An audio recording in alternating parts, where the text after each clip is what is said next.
salah satu kitab kajian usul fikih dalam mazhab Syafi'i yang dapat perhatian dan apresiasi dari banyak para ulama.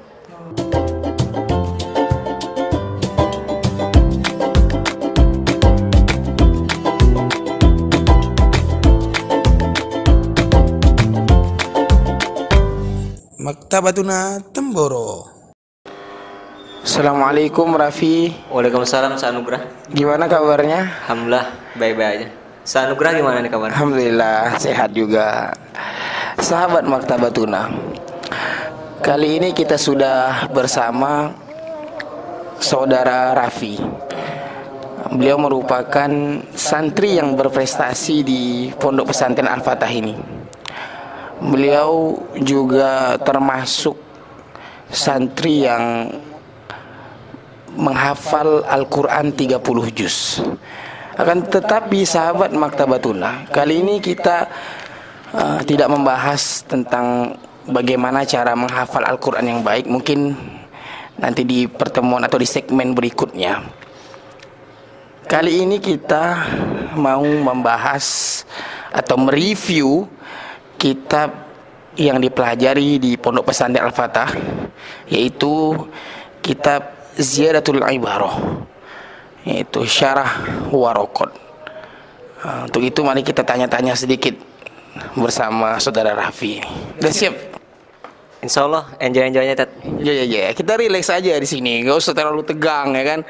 Karena perkara yang tegang tuh nggak enak gitu. Saudara Raffi, apa sih keunggulan dari kitab Waraqat ini? Kitab Waraqat nih Ustaz, salah satu kitab kajian usul fikih dalam mazhab Syafi'i yang dapat perhatian dan apresiasi dari banyak para ulama. Di antara keistimewaannya, yang pertama kitab Waraqat karyanya Imam Haramain. Ini cocok untuk para pemula atau para santri yang ingin mengkaji kitab usul fikih mazhab Syafi'i. Masya Allah. Ini khusus untuk mazhab Syafi'i atau selain mazhabnya juga? Kajian kitab usul fikih mazhab Syafi'i.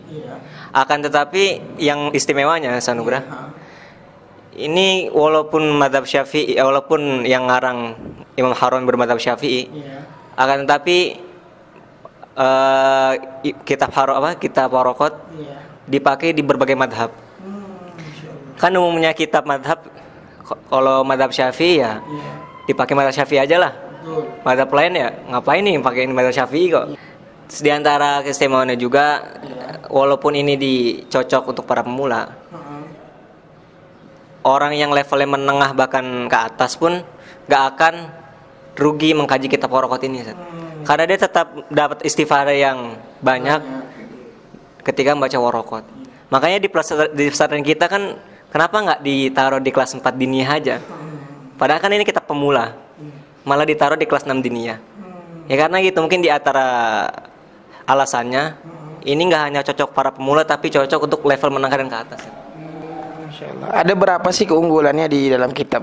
Sebetulnya banyak, mungkin yang saya cuplik beberapa aja. Itu diantaranya cocok para pemula, terus dipakai di berbagai madhab.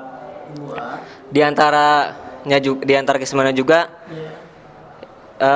karena ini kitabnya ringkas, Imam Waraqat kan emang di awal-awal beliau bilang hadhihi waraqatun tashtamilu ala fusulin nusulil fiqh. Kitab yang sekarang ini ya cuma beberapa lembar aja, beliau bilang. Baru beberapa lembar saja. Ini versi beliau, maksudnya beliau ini beberapa lembar, tapi bagi kita kan ya lumayan juga. Tapi walaupun gitu, emang kitabnya ringkas, isinya bobot. Makanya ketika kita baca keistimewaan kitab beliau tuh agak heran saya juga. Katanya kitab beliau ringkas, tapi kenapa kok masih banyak para ulama yang ingin meringkas kitab beliau lagi? Berarti kan dari satu sisi nggak terlalu ringkas banget itu. Dan juga kalau kita temui banyak mangdumah atau ulama yang buat nazam, bahkan sampai saat ini jumlah syarah Waraqat bisa dibilang puluhan.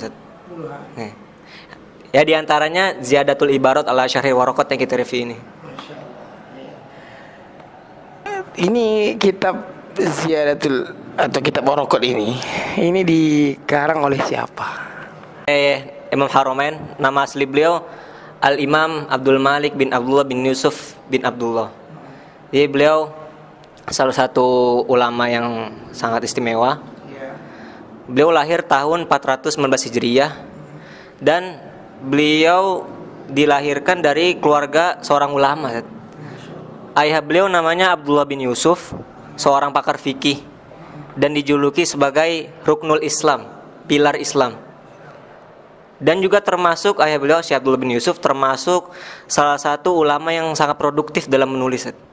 Terbukti beliau punya kitab, diantaranya kitab Al-Furuq, Syarhur Risalah sama As-Silsilah. Berarti bukan hanya Imam Haramain saja yang mengarang kitab, tapi ayah beliau juga memang dari keluarga yang basicnya itu memang penulis seperti itu. Ayah beliau menyarahi kitab usul fikihnya Imam Syafi'i, Ar-Risalah, disyarahi sama Syekh Abdullah bin Yusuf, ayah Imam Haramain. Imam Haramainnya bikin matan kajian usul fikih. Jadi seorang ayah bikin syarah, anaknya bikin matan. Nah, begitu istimewa banget emang kita porokot. Mantap. Ini yang perlu dicontoh mungkin sama santri-santri ya. Jadi walaupun sibuk dengan belajar tapi tidak melupakan dengan nulis ini. Jadi Imam Haramain walaupun ayah beliau seorang ulama tapi nggak hanya membanggakan ayah saya ini ulama, nggak gitu. Jadi beliau tetap bikin prestasi, membanggakan orang tua, plus beliau bikin karya juga, kan istimewa banget ini. Tapi kan kebanyakan orang itu kan dia puas dengan prestasi ayahnya, ya kan. Tapi beliau ini ini yang perlu dicontoh ini. Lah dari paman beliau, nama paman beliau Syekh Ali bin Yusuf. Itu pun seorang pakar hadis. Dia seorang ulama juga sehingga dijuluki Syekhul Hijaz, guru rujukan masyarakat Hijaz. Jadi ya pakarnya Hijaz di era itu. Dan beliau juga termasuk ulama yang produktif dalam menulis. Di antara karya beliau yaitu kitab As-Salwah. Jadi ayahnya ulama, pamannya ulama juga. Masya Allah. Jadi ayah ulama, anak ulama, semua dari keluarga ulama. Gus lah istilahnya, beliau ini adalah Gusnya di saat itu ya, di zaman itu. Lah Imam Haramain sendiri awal mula beliau belajar, beliau langsung menuntut ilmu kepada sang ayah, kepada Syekh Abdullah bin Yusuf, sampai ayah beliau wafat. Kira-kira ketika itu umur Imam Haramain 20 tahun. Beliau ngaji dengan sang ayah. Nah, selepas sang ayah wafat, Syekh Abdullah bin Yusuf wafat, yang menggantikan posisi sang ayah di madrasah adalah Imam Haramain sendiri. Lah dan uniknya, ketika beliau sudah sibuk mengajar di madrasah Syekh Abdullah bin Yusuf, beliau menyibukkan di sisi lain beliau sibuk mengajar, di sisi lain juga beliau langsung melanjutkan belajarnya ke Syekh Al-Ishkafi Al-Isfiraini. Lah dengan didikan Syekh Al-Ishkafi inilah Imam Haramain matang dalam bidang ilmu akidah dan ilmu usul fikih. Itu waktu beliau belajar ke Syekh ini Al-Ishkafi Al-Isfiraini itu masih di dalam satu kampung atau beliau sudah hijrah ke kampung yang lain? Itu yang kita baca dari biografi beliau, itu beda madrasah. Jadi beliau mengajar di madrasah sang ayah. Kemudian di lain waktu beliau belajar ke Syekh Al-Ishkafi Al-Isfiraini. Jadi di samping beliau waktu itu ngajar kan, tapi beliau juga masih belajar juga di madrasah yang lain. Jadi emang beliau benar-benar haus dengan ilmu banget. Memang totalitas di dalam keilmuan itu sendiri ya. Lah masalah penisbatan Al-Imam Al-Haramain Al-Juwaini ini sangat unik juga dan sangat istimewa. Karena sebagaimana kita tahu, penisbatan atau penyematan gelar sang imam, gelar al-imam, kalau dalam kajian ilmu fikih kan nggak lepas dari 4 muassisul madhab, Imam Syafi'i, Imam Maliki, Imam Ahmad, dan Imam Abu Hanifah. Tapi kalau kita baca kitab-kitab usul fikih, di situ ada gelar al-imam itu ditujukan kepada Imam Al-Haramain. Nah, di antara alasannya sebagai yang tadi kita singgung, sebagai bentuk apresiasi, atas karya-karya Imam Haramain. Makanya beliau dijuluki sebagai Al-Imam. Rujukan dari persoalan usul fikih dan fikih. Usul fikih maupun fikih. Jadi kalau ada permasalahan mengenai fikih dan usul fikih, maka kebanyakan orang ini merujuk kepada kitabnya Imam Al-Haramain ini. Mengenai gelar Al-Haramain, ini karena beliau dulu pernah menetap di Mekah dan Madinah kurang lebih selama 4 tahun. Jadi di Mekah 4 tahun dan di Madinah juga 4 tahun. Masya Allah. Selepas beliau ngajar di madrasah beliau itu di negeri Iran sekarang, beliau pernah mengajar di Mekah dan Madinah juga kurang lebih 8 tahun totalnya. Masya Allah, 8 tahun khidmat di belajar dan mengajar di Mekah ya. Sedangkan Al-Juwaini, nisbat Al-Juwaini itu sebetulnya nisbat ke kediaman orang tua Imam Haramain. Padahal kalau kita baca sejarahnya, Imam Haramain itu lebih banyak menghabiskan waktu di Khurasan, di Iran juga, cuman bukan di daerah Juwain. Jadi daerah Juwain itu nisbatnya ke orang tua beliau. Bisa dijelaskan Saudara Raffi mengenai metodologi para ulama usul fikih dalam mengarang kitab Waraqat ini? Jadi ada 3 metodologi. Aslinya para ulama usul fikih dalam menyusun kitab usul fikih istilahnya manhajul usuliyin fit ta'lif, yaitu metodologi para ulama usul fikih dalam menyusun ataupun menulis kitab usul fikih itu sebetulnya ada dua metodologi. Kemudian dikembangkan atau dikolaborasikan menjadi 3 metode. Jadi metode yang pertama itu Thariqatul Mutakallimin atau Madrasatul Syafi'iyah atau Madrasatul Jumhur, karena mayoritas ulama banyak membuat mengarang usul fikih menggunakan metode pertama ini. Makanya disebut Madrasatul Jumhur. Lah metode pertama ini yaitu menetapkan kaidah-kaidah usul fikih dengan nas-nas Al-Quran hadis, kaidah-kaidah lughah dan ilmu kalam ataupun logika. Artinya di metode pertama ini kaitan akal ataupun logika itu sangat erat sekali. Makanya kalau kita temuin di contoh-contoh usul fikih dalam kaidah pertama ini nggak akan lepas dari akal. Contohnya kaidah al-aslu fil haqiqah, al-aslu fil kalam al-haqiqah, ataupun al-aslu fil amr al-wujub, al-amru la yaqtadi tikror. Jadi banyak sekali contoh-contoh yang erat banget sama akal. Tapi perlu digarisbawahi bahwa walaupun kaitan sama akal itu sangat bertumpu, sangat erat, tentu saja ini didasari dengan nas-nas Al-Quran hadis. Jadi nggak hanya akal toh tanpa Al-Quran hadis, tetap mempertimbangkan atau didasari dengan nas-nas Al-Quran hadis. Ulama yang pertama kali memodifikasikan metode pertama ini tentu saja yaitu Syekh atau Imam Syafi'i. Dalam kitab beliau itu Ar-Risalah. Jadi kalau metode yang kedua itu Thariqatul Hanafiyah atau Madrasatul Fuqaha. Itu metodenya menetapkan kaidah usul fikih dengan apa yang telah ditetapkan oleh para imam mazhab mereka. Jadi bedanya yang pertama dan kedua. Kalau yang kedua ini metodenya para ulama ini kan yang mempopulerkan ulama Hanafiyah. Jadi mereka mencermati atau memerhatikan kasus-kasus yang diputuskan oleh imam mazhab mereka. Contohnya kasus A hukumnya ini, kasus B hukumnya ini. Dengan keputusan yang ditetapkan oleh mazhab mereka, akhirnya mereka simpulkan menjadi satu atap kaidah. Nanti berbeda-beda. Jadi makanya di madrasah kedua ini itu contohnya lebih banyak daripada metode yang pertama. Jadi metode pertama kan itu patokan dengan akal. Jadi cuman kaidah-kaidah sebesar dengan contoh lewat akal aja. Tapi kalau kedua karena fikih itu furu'i ya, akhirnya contohnya banyak, beda dengan dengan metode yang pertama.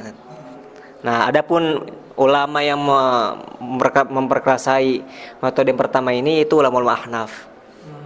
Jadi ada 2 metode sebetulnya. Lah, metode yang ketiga itu kombinasi dari antara satu dan kedua. Oh ya. Itu istilahnya al-jam'u baina thariqatil Hanafiyah wa Syafi'iyah. Jadi cuman mengkolaborasi kaidah pertama dan kaidah kedua.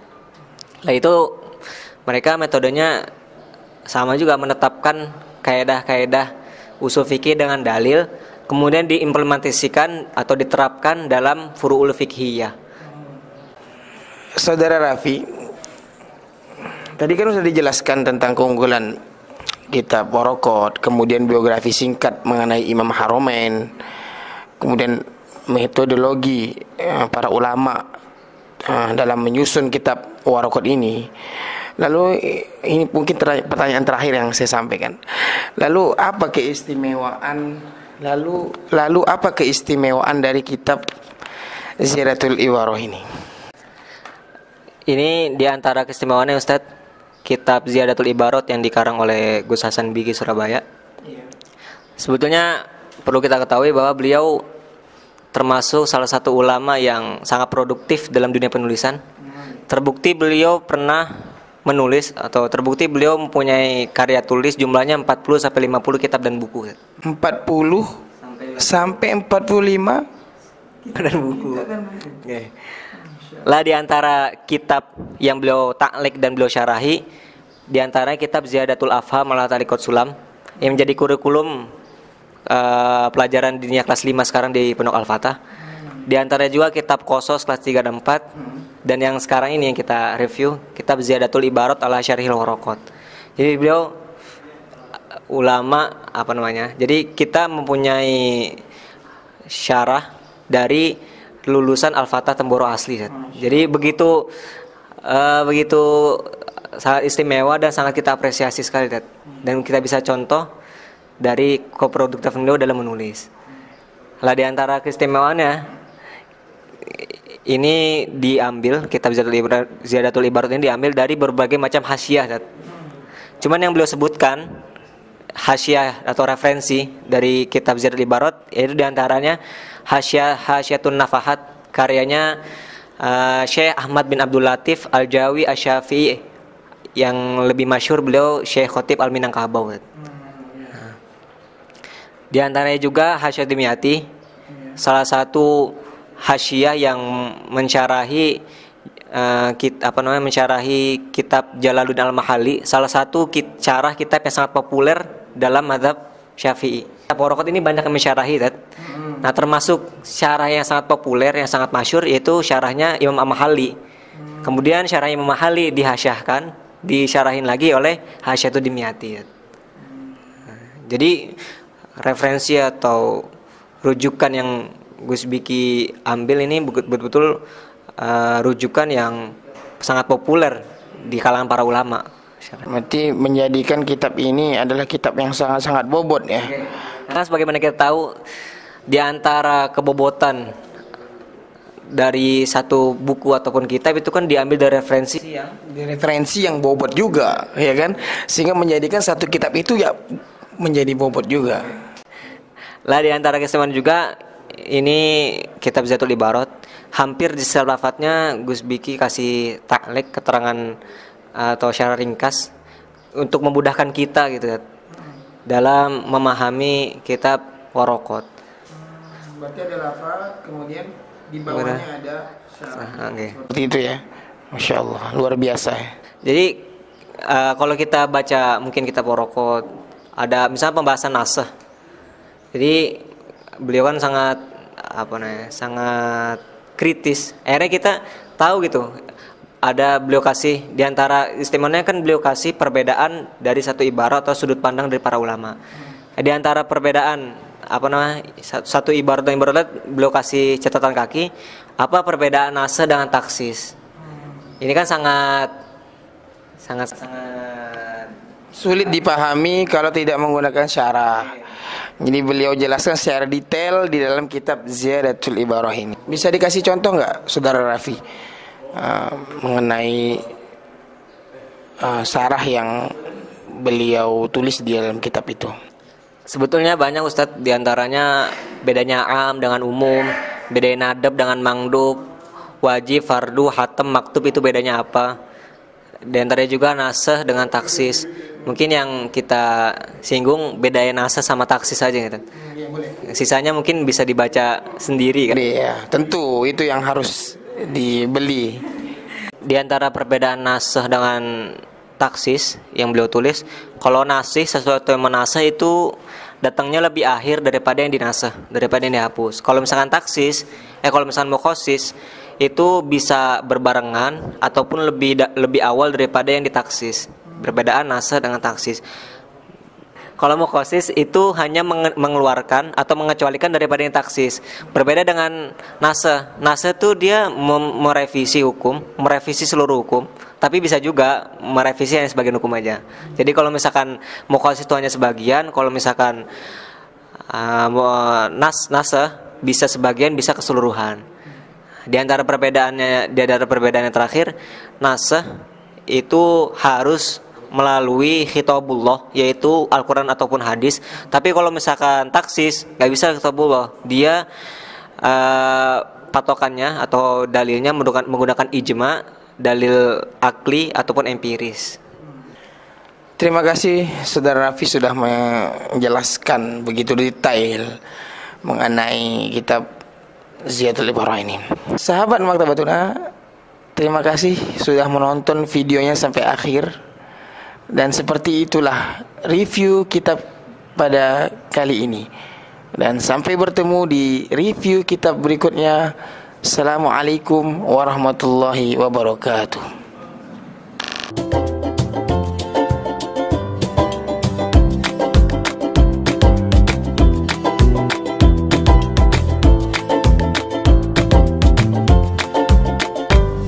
Maktabatuna Temboro.